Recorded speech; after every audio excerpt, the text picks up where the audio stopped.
Bismillahirrahmanirrahim. Assalamualaikum warahmatullahi wabarakatuh. Video kali ini kita akan bahas penyakit apa aja atau hama apa aja yang ada di yang kadang-kadang nyerang min ya. Ini kita akan sebutin beberapa ya yang ada di tanaman kita yang sudah terserang hama. Baik. Hama pertama itu namanya belalang. Ya, belalang ya bener ya. Biasanya belalangnya kecil ini. Shoot yang ini. Mana ini nih ini belalang. Sudah fokus ya. Itu belalang, dia doyan banget sih makan daun min, dia suka kabur. Jadi dia suka banget makan daun min. Cara ngatasinya gimana? Kebetulan saya nggak pernah pakai obat-obatan ya, jadi kita manual aja biar lebih aman ya. Kemudian hama kedua, iya biasanya dia suka bolong-bolongin bolong-bolongin tanaman, daunnya ya itu dibolongin. Kemudian penyakit yang kedua itu adalah ini, ulat. Mana, fokus nggak? Ini, ulat ini. Jadi dia suka nyerang min juga sama ini ulat bulu. Jadi ya caranya ya kita buang, harus kita buang satu-satu. Ini kotorannya. Jadi biasanya sih kalau tandanya dia ada ulatnya itu biasanya kayak tanamannya menguncup ya, menguncup. Itu berarti di situ dia buat sarangnya sih biasanya. Baik, selanjutnya hama di tanaman min itu adalah kutu. Dia kutunya warna hitam seperti ini. Nah, ini karena kita telat telat perawatannya ya, telat mengatasinya, akhirnya satu box ini penyakitan semua. Jadi harus segera diatasi ya. Nah, ini mana yang ini? Nah, ini dia kutunya. Bisa fokus nggak? Jadi ini kutunya, dia kerjaannya itu biasanya bikin tanamannya jadi layu ujungnya. Jadi kalau kita lihat tanaman tiba-tiba kok ujungnya layu ya.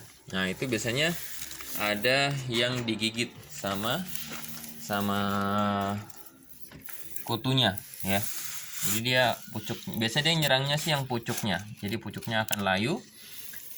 Kemudian mungkin mati ya, atau kalau misalkan nggak sampai mati, biasanya kalau diserang batangnya ya, itu batangnya ada kayak bekas gigitan, ada bolongannya. Jadi cara ngatasinya ya segera kita pruning ya, segera kita pangkas. Ini contoh tanaman yang ujungnya layu ya, kita kasih lihat ya. Ini tanaman ujungnya kok dia ada layu ya, tiba-tiba layu. Ini kalau kita cek pasti ada binatangnya. Ternyata ada ini. Ini binatangnya nih ya. Dia langsung bikin tanamannya layu. Baik, jadi bagusnya sih segera diambil binatangnya, kemudian kita singkirkan. Baik, itu kayaknya itu aja sih hewan-hewan yang akan menyerang tanaman min ya. Jadi kalau kita nemu, kalau saya sih belum ada ininya ya, tips pakai ramuan-ramuan apa. Ada yang bilang sih pakai kulit kulit bawang segala macam, tapi belum saya praktekkan. Lebih aman karena kita mungkin skalanya masih kecil ya. Skalanya kecil, rajin-rajin aja periksa. Jadi kalau kita nemu satu yang bermasalah, langsung segera segera dimatikan hamanya biar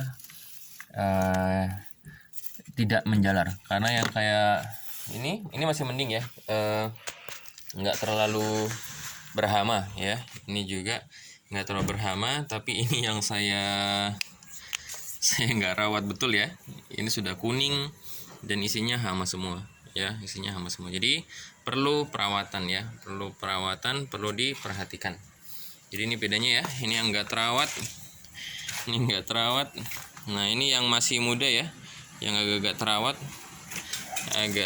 ini Nah, ini yang sudah cukup besar ya. Ini yang sudah udah cukup tua. Nah, ini yang sudah mau tahap sakaratul maut ya. Udah mau mati nih dikit lagi nih. Karena tidak dirawat tadi ya. Tidak dirawat, jadi tetap tanaman walaupun hidroponik ya, termasuk paling simpel ya dalam merawatnya. Kalau kita di tanah kan kita harus siram setiap hari dan lain sebagainya. Pupuknya juga kita nggak ketahuan. Kalau hidroponik dia enaknya adalah nutrisinya bisa kita atur ya, nutrisi bisa kita atur, terus nggak siram setiap hari, kita ganti air pun ya, kalau misalkan yang masih muda banget mungkin sebulan sekali bisa. Kalau yang sudah segede ini, setua ini ya, itu mungkin 3 mingguan bisa baru kita ganti airnya. Mungkin itu aja ya, Bapak menyebutkan beberapa hama yang ada di tanaman hidroponik. Bila ada pertanyaan atau komentar silakan tinggalkan ya di kolom komentar. Assalamualaikum warahmatullahi wabarakatuh.